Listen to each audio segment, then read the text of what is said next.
Por que a gente tem que convidar para a mesma festa o juiz Marcelo Bretas e o ex-presidente Lula, hein? A mesma festa, hein? Tem que convidar pra mesma festa? É o contrário do nosso quadro. Amigão, aí. São brother, é mole? Chapa. O Bretas e o Lula? Não, são brother não, desculpa, peraí, não são ainda. Mas o Bretas tá chavecando o Lula, então tem que começar, tem que convidar pra mesma festa. Mas que é isso, Caio? Como assim o Bretas tá chavecando o Lula? É com muita dor no coração que eu vou falar isso. Ontem, o Lula saiu da superintendência da Polícia Federal, lá em Curitiba, onde ele tá preso, onde ele está morando, onde é o lugar dele. Aliás, a cadeia é o lugar dele, lá não é uma cadeia, mas enfim, é onde ele tá morando. Pela primeira vez desde que ele foi preso no dia 7 de abril. Por que ele saiu? Ele foi prestar um depoimento de manhã como defesa do ex-governador do Rio de Janeiro, Sérgio Cabral, aquele que quebrou o estado do Rio de Janeiro. Não tem grana no estado do Rio de Janeiro por causa da roubalheira dele toda. E não sou eu que estou dizendo. O estado não tem dinheiro e a justiça já o condenou. O Lula foi lá como testemunha de defesa, porque o processo, a audiência de ontem foi por causa da Operação Fair Play, que investiga ainda a suposta compra de votos para escolher o Rio de Janeiro como sede dos Jogos Olímpicos de 2016. Logo que o Lula chegou, de terno e gravata, que já chama a atenção de todo mundo, e com cabelo normal, que ele sempre usou, já começou um clima que todo mundo que estava assistindo falou: oh, meu Deus, não é possível isso. O Lula chegou, se olhou, foi por videoconferência, né? O Sim. Bretas é o juiz federal do Rio de Janeiro, e o Lula está lá em Curitiba. Aí por videoconferência o Lula se viu no retorno, né, no monitor, e falou: eu tô bonito, né? Aí o Bretas me pega e fala assim: olha lá, hein, Lula, cuidado com o que você vai falar, não fala mal de mim porque eu tô te ouvindo. É um baita climão de brincadeira. Aí todo mundo deu risada e tal, e o Lula falou: não, eu sei, o microfone tá aqui e tal. E aí ficou já um clima bem amistoso, num local que não era para ter, porque era uma audiência séria. Aí durante o depoimento do Lula, que durou 50 minutos, ele estava lá para perguntar o seguinte: Lula, você sabia de compra de votos? O que tem a dizer sobre essa acusação e tal e coisa? Ficou num climão de brincadeira. O tom que era sério deu lugar a um tom de brincadeira. Bom, o Cabral, em algum momento, Sérgio Cabral também estava lá, até porque a acusação é contra ele, e ele falou assim também, num tom bem amistoso, todo despojado, encostado na cadeira assim, tal, com o bração de lado, falou assim, ó, pro advogado: ó, pergunta pra ele, naquele dia lá que o Brasil foi escolhido, tinha até a Oprah Winfrey lá, mas num tom que quem assiste se revolta, fala: mas não é possível que isso era uma coisa séria. Quem mais? O Lula falou o seguinte: a escolha do Rio de Janeiro foi séria. Eu tive tantos anos de casado com a Marisa Letícia, acho que foram 35, não me lembro, e eu nunca tinha visto a minha esposa chorar. Mas no dia que o Rio de Janeiro foi escolhido, eu vi pela primeira vez a Marisa Letícia chorar. Aí eu pergunto: pô, mas nem quando o Lula foi eleito presidente da República, a Marisa Letícia não chorou? Quando nasceu o primeiro filho dela, ela não chorou? Chorou quando o Rio de Janeiro foi eleito cidade e sede dos Jogos Olímpicos?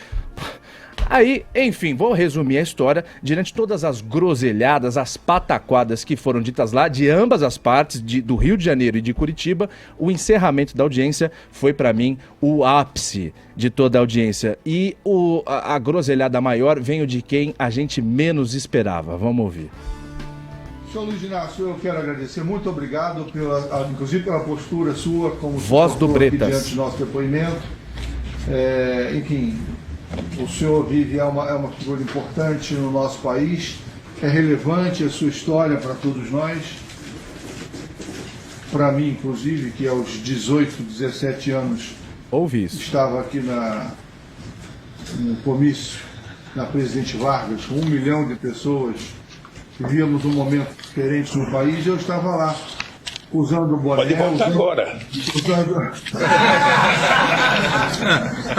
o boné e estava usando a camiseta com seu nome. Então, enfim. Bretas falando quando eu fizer um comício agora, eu vou chamar o senhor para participar. Muito obrigado pela... Deu a brecha o Lula, um safo que né, placou, marcou o gol, hein, Tonholi? O que você achou do comportamento do Bretas, essa informalidade aí numa sessão que requer, né, o contrário? Eu acho que a gente não pode confiar no que é falado da boca para fora. Uma coisa é dita para o jurisdicionado e outra é o que consta dos autos. essas trocas de amabilidades e formalidades e estado de bonomia e etc., não vai pro papel. Eu não me chocou ver o Bretas tratar o Lula bem, porque, primeiro, ele é um ex-petista, e segundo, na instrução do processo penal, os juízes costumam tratar bem as testemunhas, porque eles estão se dispondo a colaborar com a justiça. O que me deixou chocado foi o tom do Bretas com o Sérgio Cabral, que inclusive falou que tinha investigado a família do Bretas e viu que eles lidavam com joias. Teve uma briga, o Bretas se levantou. Sim, me lembro. Os blogs criptopetistas que apoiam o Cabral começaram a divulgar o levantamento dos bens do Marcelo Bretas, que é de 6,4 milhões, alegando que ele e a mulher ganham de auxílio moradia da justiça 9 mil por mês e não abrem mão disso, apesar de terem 6,4 milhões de patrimônio. Então essa era uma guerra que foi comprada pela turma criptopetista que acompanha o Cabral. Eu esperava esse clima de cordialidade com relação ao Lula, mas não com relação ao Cabral. De qualquer forma, o juiz Bretas sabe muito melhor que nós uma grande verdade. Nem o Cabral, nem o Lula vão estar fora da cadeia nos próximos 15 anos. Essa é a verdade. O Lula é réu ou é investigado em 11 processos e o Cabral já vai para 14. Eu não quero ser aqui o seu Saraiva que vê defeito em tudo, que mete o pau em tudo, mas eu esperava sim, me surpreende sim a postura do Marcelo Bretas. Eu já estive em audiência de custódia, que é mais ou menos o mesmo esquema dessa audiência por videoconferência feita com o Lula, inclusive a audiência de custódia do Joesley Batista, eu estava lá atrás dele, e já tive também em como é que é quando o sujeito mata, ele vai para o que? Público lá? Tribunal de Júri. Júri Popular, já tive em Júri Popular. É um outro clima, quando há 100% de seriedade, tem respeito, mas olha, o senhor vai se limitar a responder o que eu perguntar, ponto, acabou. Não venha com essa de, eu usei teu boné, eu tava lá na Presidente Vargas, eu fui lulista. Essa frase aí que você falou, Caio, foi dita nesse depoimento pelo próprio Bretas. Qual né? frase? Essa frase, o senhor se limite a responder e tal. Só que... eu assisti aos 50 minutos, foi dita mais ou menos assim. Mas foi... Mas bem mais ou não menos. saia, quando ele começou a adotar aquele tom de discurso e tal, foi quando... Não, você já falou isso pra mim aqui no Morning Show com muito mais rigidez. É que ele não se limitou e não o limitaram. Não se limitou e não o limitaram. Você não pode dar um partidarismo. Como é que eu posso acreditar que daqui pra frente, de ontem, dia 5 de junho de 2018 pra frente, o Bretas vai julgar com qualquer imparcialidade, qualquer coisa relacionada ao Lula, depois que se declarou um fã do Lula na década de 1980, 90. Não vai pro papel, mas o cara já mostrou que era fã. A gente não espera isso de um juiz. Você tá dizendo que o juiz Bretas se vendeu por um tapinha nas costas feito virtualmente? Bom, volta a fita e vê se eu falei isso. Eu não falei nada disso. Não, olha o que você acabou de falar. Não, eu perguntei como é que eu posso acreditar que ele, a partir de ontem, vai para julgar os processos referentes ao Lula com imparcialidade. Então, como é que eu posso acreditar? Nas costas. Vê se eu falei a palavra vender, tapinha, costas. Tá enganando quem? Não, eu tô enganando não, eu não engano ninguém. O que eu penso eu falo aqui, eu não tenho medo. Vamos lá. Eu não tenho medo de falar nada do que eu acredito. Você tem? Você tem?